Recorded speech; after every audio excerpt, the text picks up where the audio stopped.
Friends, कैसे हैं आप सब? उम्मीद करती हूँ आप सब खैरियत से होंगे। आज मैं बनाने जा रही हूँ खंडवियाँ और जिसे इंडिया में ढोकले का सालन भी कहा जाता है और हमारे यहाँ खंडवियाँ कहा जाता है। तो आज मैं उसका सालन बनाने जा रही हूँ। तो उसके लिए मैंने 1 कप बेसन ले लिया है, इसे एक पैन में ऐड कर दिया। हाफ़ टी स्पून मैंने इसमें अजवाइन ऐड की है, हाफ़ टी स्पून हम इसमें हल्दी ऐड करेंगे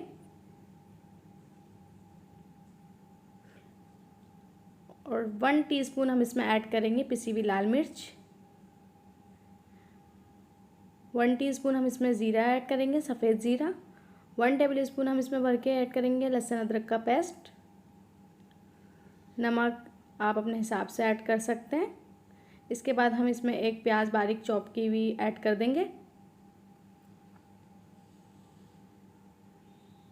2 हरी मिर्चें हमने बारीक कटिंग कर ली है, इसे भी ऐड कर देंगे। इसके बाद हम इसमें ऐड करेंगे दही, हाफ़ कप दही है ये।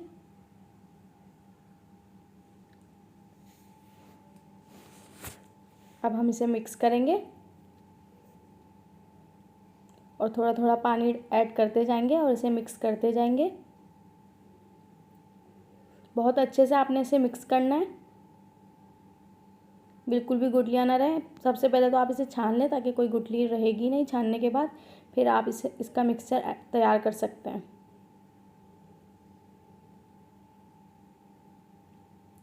मैं बहुत अच्छी तरीके से मिक्स कर रही हूँ, आप भी इसी तरह मिक्स कीजिएगा। बहुत ही टेस्टी बनती है, बहुत ही मज़ेदार बनती है। जब आपको समझ ना आए कि क्या पकाएं तो आप ये बना लें, क्योंकि बहुत टेंशन रहती है रोज़ाना पकाने की कि क्या बनाना है क्या बनाना है। तो आप ये ज़रूर ट्राई करें। इसे अब मैंने फ्लेम ऑन कर दिया था, उसके बाद मैं इसे पकाने लग गई थी। तो इसे बिल्कुल भी नहीं छोड़ना है, इसे बिल्कुल इस तरह चम्मच की मदद से हिलाते रहना है। ये बहुत जल्दी गाढ़ा होना शुरू हो गया है। और आप अगर नॉन स्टिक पैन में बना रहे हैं तो ठीक है, और अगर दूसरे पैन में बना रहे हैं तो बिल्कुल भी नहीं छोड़ना है। मैं तो इसे 2 से 3 मिनट के लिए छोड़ भी रही थी। ये मैंने 2 से 3 मिनट के लिए इसे ढक के रख दिया है। फिर बार बार मैं इसे चेक कर रही थी कि कहीं लग ना जाए, क्योंकि नॉन स्टिक पैन है तो इसमें लगेगा नहीं। अगर आप किसी दूसरे बर्तन में बना रहे हैं तो उसमें लग सकता है, जल सकता है, क्योंकि ये जल्दी चिपकता है। ये अभी नहीं हुआ था, तो उसके बाद मैंने इसे 7 से 8 मिनट के लिए छोड़ा था। बिल्कुल स्लो फ्लेम पे इसे रखना है।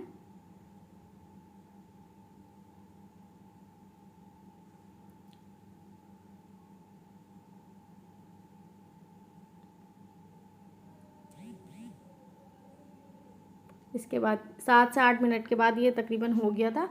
और जब आपको पता लग जाएगा, जब ये बर्तन छोड़ देगा, बेसन बिल्कुल बर्तन छोड़ देता है, तो पता लग जाएगा कि आपको ये बिल्कुल रेडी हो चुका है। देखें, इस तरीके से आपने चेक करना है।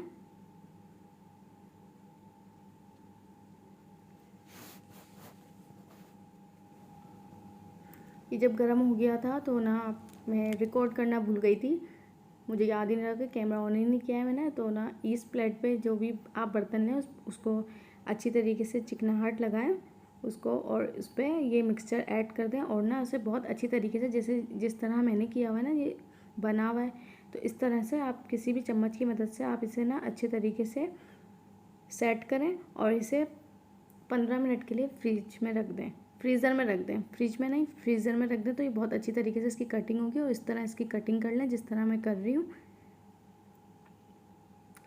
और अगर आप चिकनाहट लगाएंगे ना प्लेट पे, तो आराम से आपके ना ये बिल्कुल भी नहीं चिपकेगा और बहुत आराम से कटिंग हो जाएगा। जो कहते हैं ना कि हमारी खंडवियाँ टूट जाती है, तो इससे बिल्कुल भी नहीं टूटेगी। अभी मैं आपको दिखाऊंगी। और आप इसे खा भी सकते हैं, इस तरह स्नैक के तौर पे भी यूज़ कर सकते हैं। ये बहुत मज़े की लगती है। आप इसे केचप के साथ भी यूज़ कर सकते हैं। इस तरीके से इसकी कटिंग करनी है। अगर आप छोटा या बड़ा करना चाहते हैं साइज़, तो आप कर सकते हैं। मैंने छोटी कटिंग की है इसके साइज़। अगर आप बड़ा करना चाहें तो वो भी कर सकते हैं।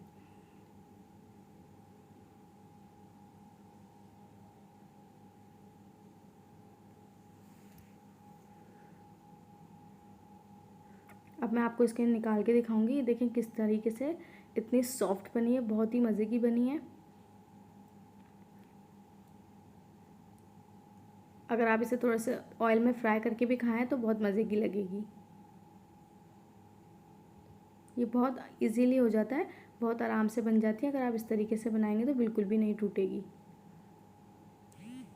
ये मैं खा के भी दिखा रही हूँ आपको, बहुत ही टेस्टी होती है, ट्राई ज़रूर कीजिएगा। और कमेंट सेक्शन में अपनी राय का इजहार ज़रूर किया कीजिए, इससे हमारी हौसला अफजाई होती है और हम मोटिवेट होते हैं कि हम और वीडियो बना के अपलोड करें आपके लिए। तो जी ये हमने कटिंग कर ली। उसके बाद हम इसका मसाला तैयार करेंगे। 1/2 कप ऑयल लिया था, इसमें मैंने 1 टीस्पून सफ़ेद ज़ीरा का बघार दिया है।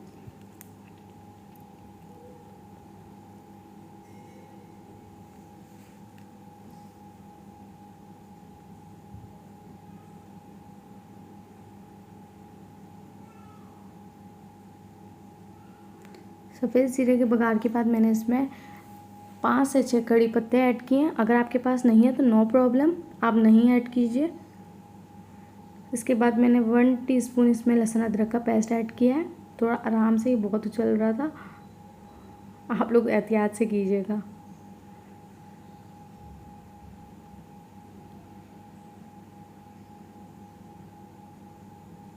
एक मीडियम साइज़ का मैंने प्याज लिया था, इसका मैंने पेस्ट बना लिया था, इसे ऐड कर दिया है मैंने।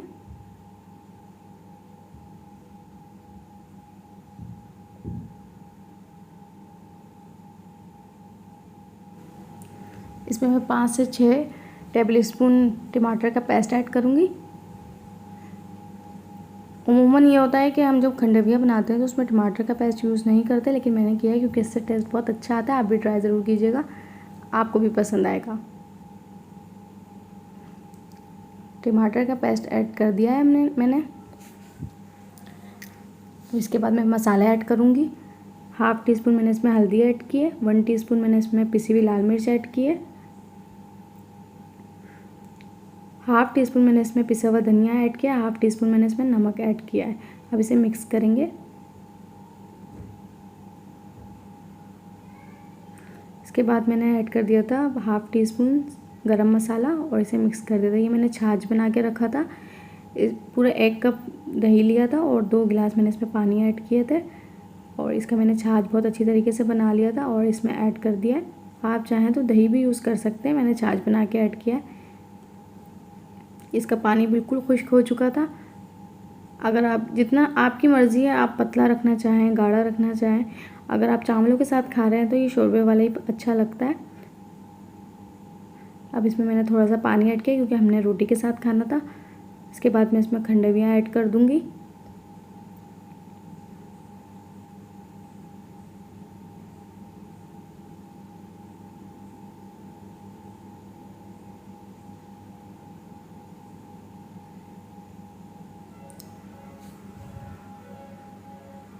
सारी खंडवियाँ ऐड कर दिए मैंने। इसके बाद मैं इसे 3 से 4 मिनट के लिए ढक के रख दूँगी।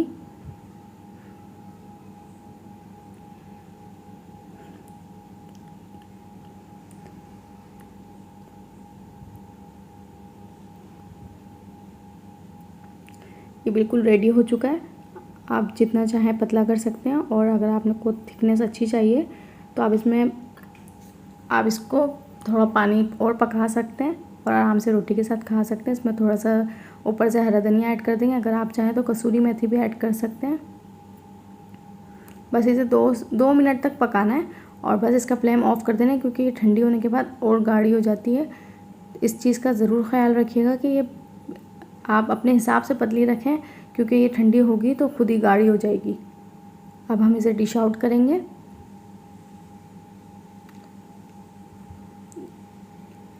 बहुत ही मज़े की बनती है, आप ट्राई ज़रूर कीजिएगा और आपकी टेंशन भी ख़त्म हो जाएगी कि रोज़ क्या पकाएं। तो ज़रूर ट्राई कीजिएगा और मुझे कमेंट सेक्शन में ज़रूर आगाह कीजिएगा। फीडबैक ज़रूर दिया करें हर रेसिपी का मुझे कमेंट सेक्शन में, से मुझे पता चलता है आपको मेरी रेसिपी कितनी पसंद आई है। अगर आपको मेरी रेसिपी ये पसंद आई तो लाइक कीजिएगा, कमेंट कीजिएगा, शेयर कीजिएगा अपनी फैमिली फ्रेंड के साथ और अपनी दुआ में याद रखिएगा। फिर मिलेंगे इंशाल्लाह, तब तक के लिए अल्लाह हाफिज़।